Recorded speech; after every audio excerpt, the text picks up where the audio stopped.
just attending. She's empowering fellow creatives. She's hosting a dynamic masterclass designed to equip artists with the essential skills needed to position themselves on a global stage. And we're going to be talking to her now. Good morning, and thank you so much, Liboi, for joining us on Out and About. Good morning. Thank you for having me. It's really good to be here. How's your morning so far? My morning is great. A bit crazy because there's a lot happening at the Ubuntu Festival. But I'm grateful that I am in Rwanda and able to connect with people from this place. Yeah. And also artists from other places in the world, other countries. Just using art to connect to the communities and also for collective healing. Yeah. I like that. Collective healing. That's an interesting term. Yeah, so Ubuntu Arts Festival is actually, I think it's a Rwandese word that means humanity. So we're using music or art to connect to people. And it's basically happening in genocide memorials in Rwanda. And basically these are places where people were killed during the genocide that happened in Rwanda.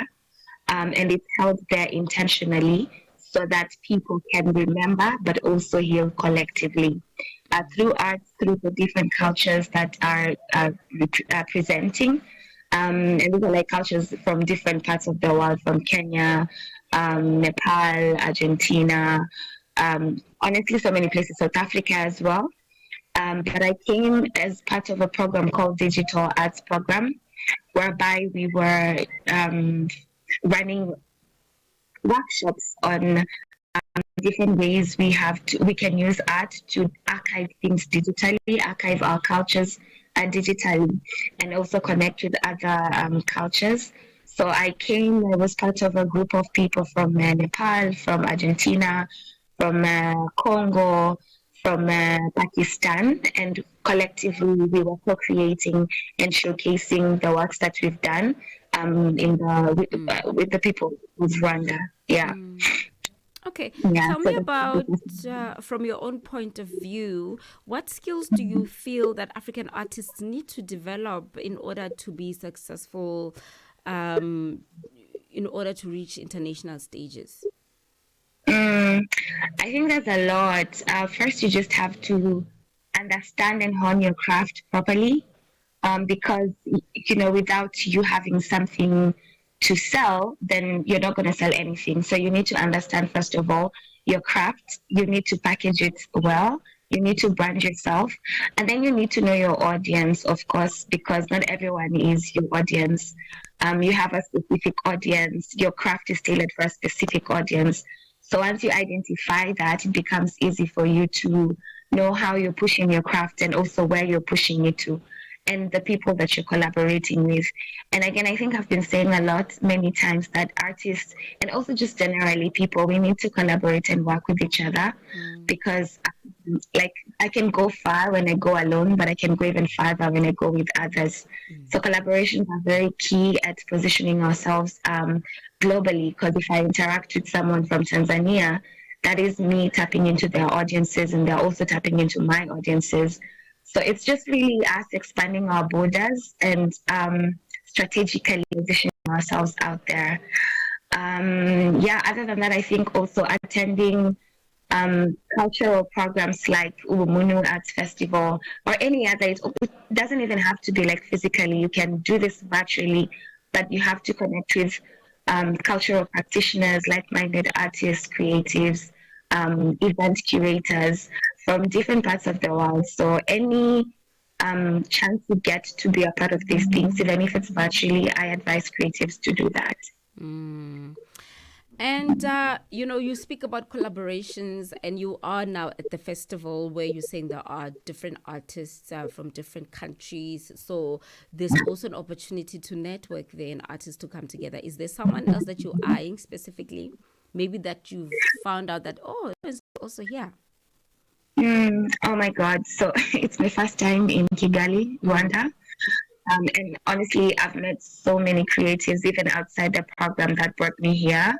And it's amazing to see how much like creatives out here, they really want to collaborate. They really want to connect with other creatives.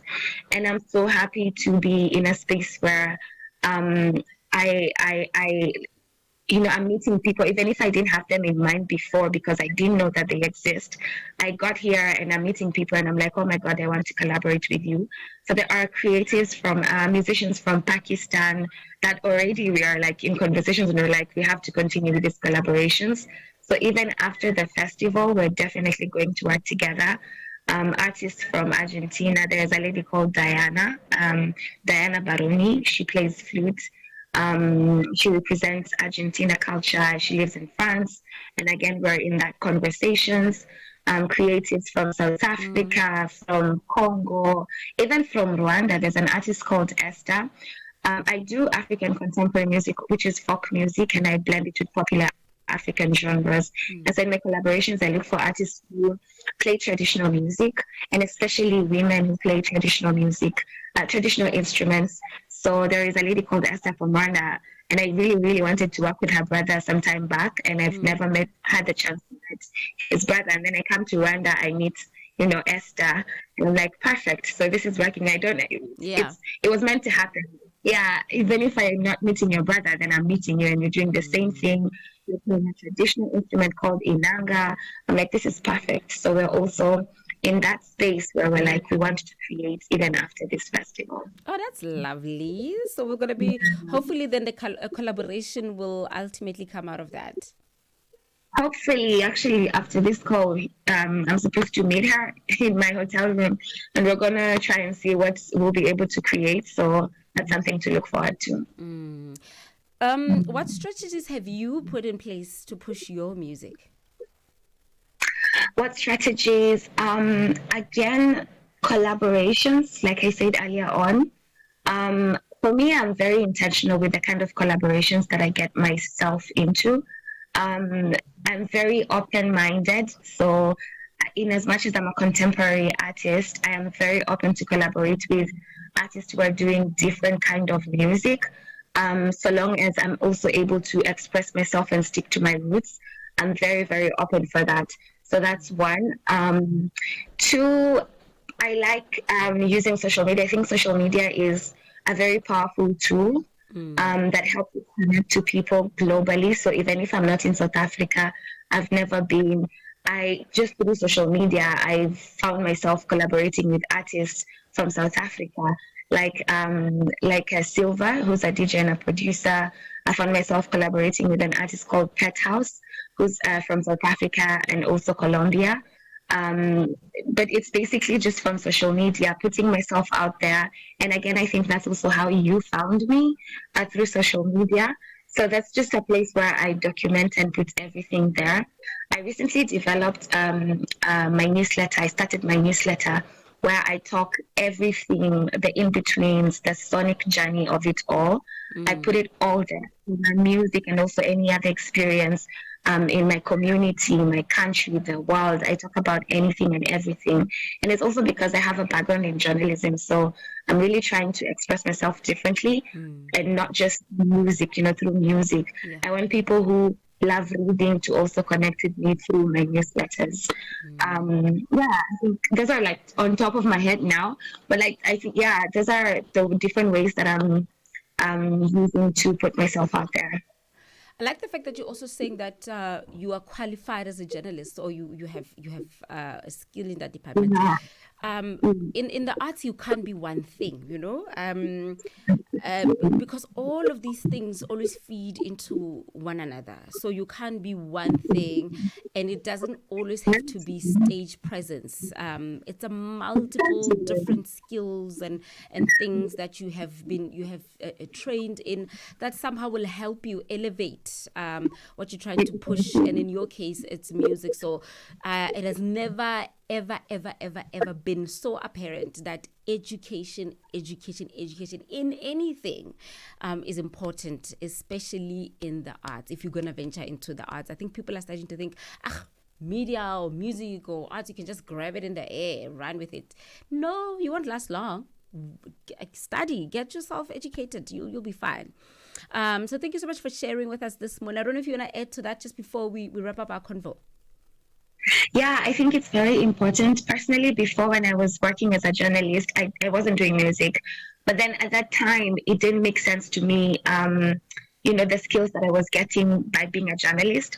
But then as an artist, as a musician, I now look back and I'm like, I see why I was doing the things I was doing. And I see why it was important for me to do those things. Yeah. Because I'm using skills that I got then to also implement things in my music career. So it was never in vain. It was all for a reason, and it's very important for us to go to school and learn other things. And just like normal human beings, we don't want to always be confined to doing one particular thing. We grow every day. Whatever we want today might not be the same as what we will want tomorrow. However way we're expressing ourselves today might not be the same way we're expressing ourselves tomorrow. So I think we just have to put ourselves out there. Whatever it is you want to do, just do it, go for it. Don't think so hard about it. And also, it doesn't have to be perfect. We learn as we go. So that's the beauty of the journey. All right. Thank you so much. What are your social media handles for people to keep tabs with you? I'm sure people also want to see what's happening in Kigali. So please share with us. Yes, definitely. My social media handles, you'll find me on Instagram, Facebook, on TikTok. I think those are the social media handles that I use at Liboi, Liboi. And also you can find my music on all streaming platforms. Again, my name is Liboi, Liboi. All right. Thank you so much for engaging us this morning. Enjoy yourself and all the best with the festival. Thank you. All the best with the rest of the show. Awesomeness. So that's it, man. In terms of that conversation with Liboi, I mean, she told us, she's like, hey, I've got a meeting in my hotel room with someone that I've been meaning to collaborate with. So we're like, hey, girl, we won't keep you any longer. Do your thing. It is now 25 minutes before top of the hour, 11 o'clock, where Nosipa will give us the news, which will be our last bulletin of the day today. But you can catch the news again tomorrow. And myself, you can catch me again tomorrow on Tech Africa. So great music, great conversation still coming your way, and we are crossing to Nigeria finally after this.